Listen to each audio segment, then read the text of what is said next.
Day 2 of the NFL Draft has come to a close, and now we have 3 new Dallas Cowboys that we need to talk about. Some surprising names that weren't necessarily discussed, but some really good players. Let's get into the video.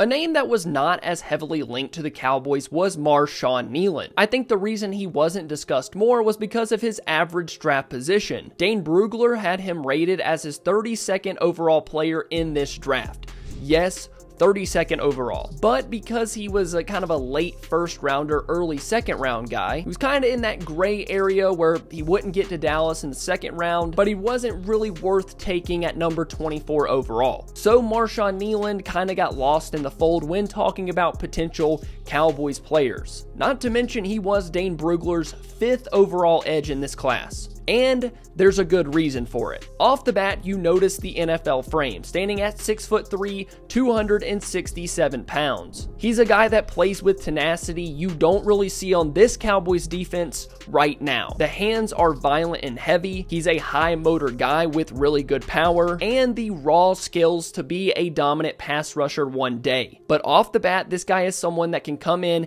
and immediately defend the run. His run stop percentage ranked in the 96th percentile amongst edges in this class. Kneeland understands how to set the edge, and he isn't going to get pushed off the ball and moved around in the run game. He'll come in and be a damn good run defender off the bat. And that's enough to get me excited about the pick. Everyone thinks that you need linebackers and defensive tackles to stop the run, but a guy like this helps a lot as well. I can't even imagine what this Cowboys run defense would look like if DeMarcus Lawrence wasn't such a good run defender. And we'll talk about him in just a moment. Kneeland in 2023 played in 10 games. He racked up 6 sacks, 28 quarterback hurries, 3 quarterback hits, an 11% run stop rate, and a 17.3% pass rush win rate. To add to those impressive numbers, Next Gen Stats had Kneeland as the #1 most athletic edge at the Combine this year. The #1. To really make Kneeland a more well-rounded player, you're going to have to develop his bag of pass rushing moves, work with him on bending around the edge. But if there's anybody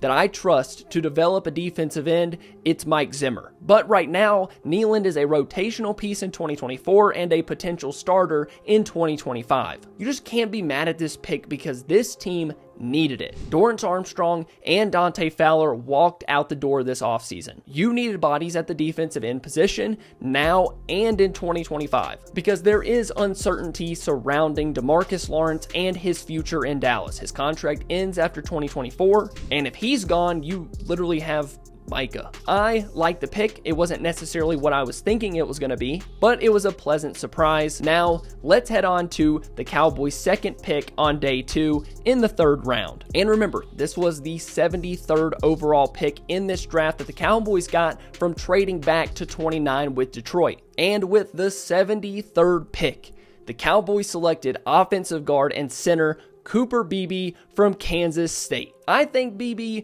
was pretty much everyone's favorite pick of day 2, and there are a plethora of reasons why. People like to hear the numbers, so let's start with those. In his 3 years at Kansas State, Beebe allowed 2 total sacks, playing a majority of his snaps at left guard. Over 1,200 total pass blocking snaps in his college career and just 2 sacks. Off the bat, you notice the frame with Beebe. The dude is a human bowling ball. 6'3", 322 pounds. He has a powerful frame and he puts it to use. Beebe is a road grader. He puts guys in the ground consistently on film, and he's a downright people mover in the run game, and someone that plays hard and has the tenacity you want in your offensive line. Cooper has a ton of experience all across the offensive line. He played every single position at Kansas State except for one, center, where I imagine the Cowboys are going to give him a chance to start in 2024. Beebe played left guard, left tackle, right tackle, but he never played center. And this is going to be interesting, and it's going to be a talking point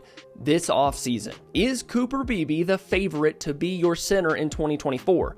I think the answer is yes. Duke Manyweather or someone in that camp came out and said that Beebe had been working with him prior to the NFL draft and that he's a natural center. I mean, I'm not going to disagree with Duke, but I do have to say, I think this is a ready-made starter in 2024. I think this is your starting center next year. In the thought of having Zach Martin, Cooper Beebe, and Tyler Smith playing on the interior is just insanity to me. Biotish did not have the power of a Cooper Beebe, and I think it's something that we're all going to notice in 2024. I say that he'll be the starter, but of course, he'll have to compete with guys like Brock Hoffman and TJ Bass. But man, me and Foots talked about this on a couple of mock drafts. You just rebuilt your offensive line, and even if it's not for 2024, it's surely ready-made for 2025 with Tyler Guyton and Cooper Beebe. And you got to keep Tyler Smith at left guard. Where this O-line was heading into today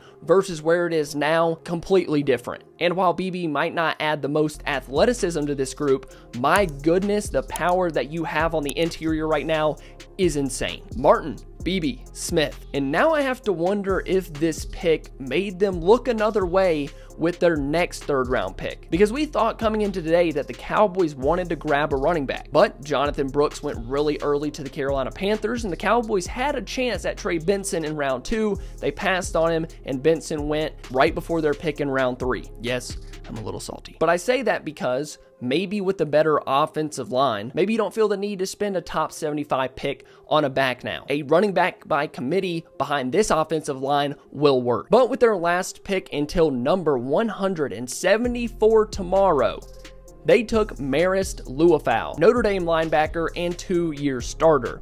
Off the bat, the physicality with this guy is off the charts. Liufau is a see-ball, hit-ball linebacker that loves to play physical. He takes on offensive linemen's blocks, he sheds, and then punishes the running back. He's very much a downhill player that loves to be violent. For Liufau, it's going to be about learning to play under control. He literally plays like his hair is on fire, out of his mind. He overruns plays, he misses tackles, but it's just something that he's going to have to learn. But if Mike Zimmer can find a way to bottle all of that up, teach him to play with that tenacity, but maybe bottle it in just a little bit, I like the pick. Aside from just liking Liufau as a player, the Cowboys needed linebacker depth, and you found it in a guy that I believe is going to give you his all every single time he's on the field. And what's most exciting about Liufau and his potential development is you don't need him to play right now. And people are going to say, oh, well, you spent a top 100 pick.